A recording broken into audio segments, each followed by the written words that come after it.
Hi guys, it's Stacy and welcome to my channel. Today we're going to be working with stamps and dies, and we're going to be combining stamped images with die cuts. This is for Saturday Morning Makes, which is hosted by Jill Norwood. Hi Jill, if you're watching.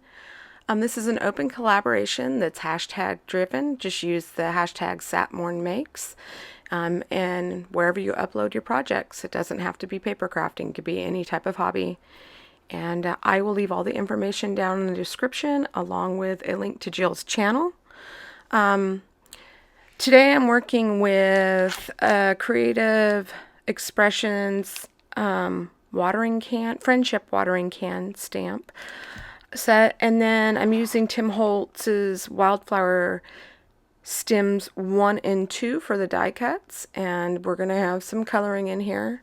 If you've been to my channel before, coloring's my jam. That's what I enjoy doing. But I've been trying to branch out and bring more die cuts in, and I've even been experimenting with some mixed media, so hopefully I'll have something coming up with that later because I really want to try to start branching out. And I'm just coloring these cans. I'm using a center highlight, and I did one in a grays, some cool grays, and now I'm going to do some in some BGs, the blue greens. And this is on Copic Express It cardstock, and then also I stamped with Memento Black Tuxedo Black ink because it's Copic friendly. And when I stamped them, I just got, since I'm not going to be using the flowers and we're going to be fussy cutting these, I didn't care that they stamped off of the cardstock. I wanted to get as much use out of that cardstock as I could because it is spendy. I believe I bought it from Simon Says Stamp, and it's 10 pieces of paper for $6.99. So they run about 70 cents a sheet. So whatever you can do to stretch your stash, do it. And I'm going to fussy cut these. They're pretty large images, pretty simple. It's just the inside of that handle that's a little bit finicky. And I just cut a slit next to it and then used my scissors to get in there. But I didn't do that great of a job, so you've seen me bring in a file to kind of straighten that out. And there's a Memento Tuxedo Black pen that matches the ink, and then I go around the outside from the back side so that if I slip when I'm inking up the edges of my die cuts, I go from the back, so if I slip, I don't slip on top of my colored image. It's on the back of the paper, and I do that so that the fussy cutting looks more seamless. So if you make errors and you maybe cut a little wonky, it hides it. And then I'm going to color up these images with these lemons here, and that is a Memento, I think. Momenta stamps that I got from Hobby Lobby a long time ago. It doesn't have a name. And I brought those in because the pattern paper I'm going to use has some lemons and yellows on it. And as you can see, I'm using some, I believe, BVs and violets, or I think they're violets in there, and doing some underpainting for those yellows. So experiment. If you don't have all the colors and then the alcohol markers or Copics, whatever you use, you can underpaint to get some shading. Now I did have colors, but I do like the violets underneath there. There you can get all kinds of different tones that they don't even make in those by underpainting. And then these are those wildflower stems 1s and 2s. There's a mixture of them from the Tim Holtz die cuts, and I cut those out of some white heavy cardstock that has like glitter embedded in it. I got it from Lena Nunn. Hi Lena, if you watch. I'm not sure if she does. She had some end pieces that she got, and she wouldn't use it because it's too small.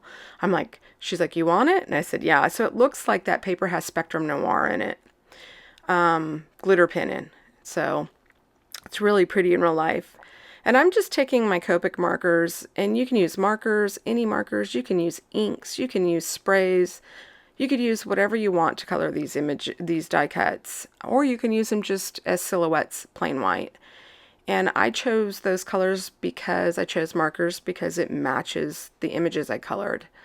And I'm just I'm not taking a lot of care to be super specific. I'm just trying to put some variation in the colors so that it has some sort of depth and texture. And I keep going back and forth over it and layering them so that it kind of smooths it out.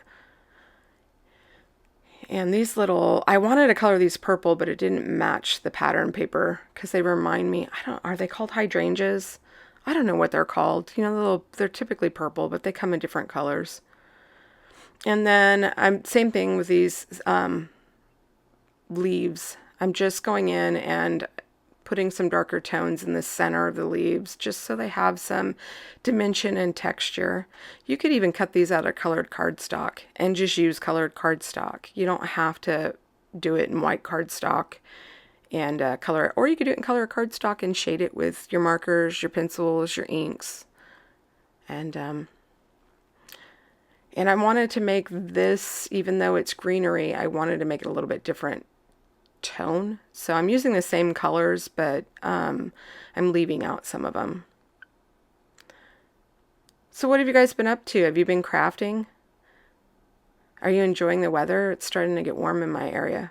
Although, I don't know, it's like the weather got warm and then it decided to get cold and rainy and now it's back warm and it's so pretty out, and just a nice temp.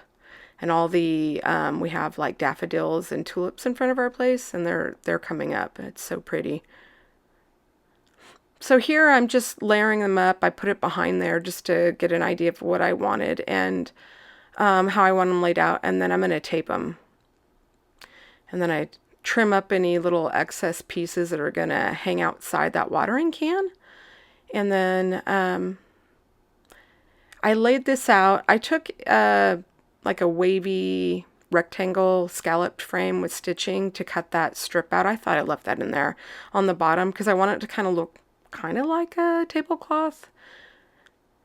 And I played around with this a lot. So then I'm just going to glue it all together. And I use press and seal. As you've seen, I push that over the top, and then I'm going to go into the points that overlap and add my glue. And then I'm going to use that press and seal to line up these images to attach to my card. And I stand up when I do that. I think I'm going to get one of those standing desks that you can raise and lower. And then I used just a word die I had that said hi. I don't know where it's from. I think it's from the stamp market. I actually got it from Nancy Stamps. I won one of her giveaways, and oh my gosh, she was so generous and sent me so much from her stash. And then I'm just attaching that, and we'll add this to our card base, and then we're going to move on to the next card. And those pattern papers are from Joann's Easter pads. That's where that came from, and I don't even know if they're in the stores anymore. I think all the paper at my store is gone. I haven't seen really any new stuff come in on that area. And then I used some glossy accents to put on top of that sentiment in a little detailed bottle. And then you've seen me cleaning up where it had spread in between the letters. So I cleaned that out so that it looks like a thick enamel embellishment when it dries. And then here's some more of those die cuts from those Tim Holtz Wildflower Stems set 1 and 2. And I'm just taking some BVs to the center of those flowers because I wanted them to have a little bit of dimension but appear white. I could have used possibly even green, but I thought that went okay. I was going to use some teals, but I didn't want it to clash with the watering can. And we're going to do something very similar. These are 5x7 size cards. And I just trimmed them down like the pattern paper is a 1/4 of an inch smaller, so then you get an 1/8 of an inch border. Same thing, putting those die cuts behind my watering can, taping it down. And then I'm going to adhere the pattern paper to my card base. And then I trim this strip down to fit on that card base, and just I wanted a white border, so it's the same size. It's a 1/4 of an inch smaller than 7 inches. And then I'm going to fiddle and layer these up, decide where I want them. And then I have a bonus card at the end, but I didn't show all the process of making it. So if you stick around to the end, you'll see it. And then I used this Lawn Fawn Hugs die. And I wanted to bring some of that yellow in from the pattern paper, so that's why I chose that color. And then I fiddle some more. Gonna bring out that handy dandy press and seal, and then where the images overlap, I'm putting the glue down so that they'll adhere, and then I'm putting glue all over the die cuts as well, because it doesn't matter if I do it now. And I'm going to put that on the flowers, and then I'll actually add glue to the back of the that memo paper, that pattern paper. And there's that Lawn Fawn die cut. I used my tweezers to help me position it so I don't get my fingers in the glue. And then I'm going to do the same thing. Here's some Spectrum Noir clear glitter pen. I'm going to put it over the die cut sentiment and on that heart, and then I'm using that glossy accents in that little glue bottle there with that fine detail tip and making it appear more like an enamel embellishment. And then I'll bring in my push pin, a little pin to pop any bubbles that I see and clean up any little areas that I need to. And I added some embellishments to each one of these off camera, little bees that I got from Hobby Lobby, some enamel dots. And isn't that cute? I think it's sweet. And I added a couple little bees there and some gemstones I had in my stash. You guys, I'm trying to use what I have. And then here's that one that I just colored the image. And then I inked up the edges with some vintage photo, added some stickles in there, and a little bee. If you enjoyed my video, please like and subscribe, and I'll see you guys next time. Bye!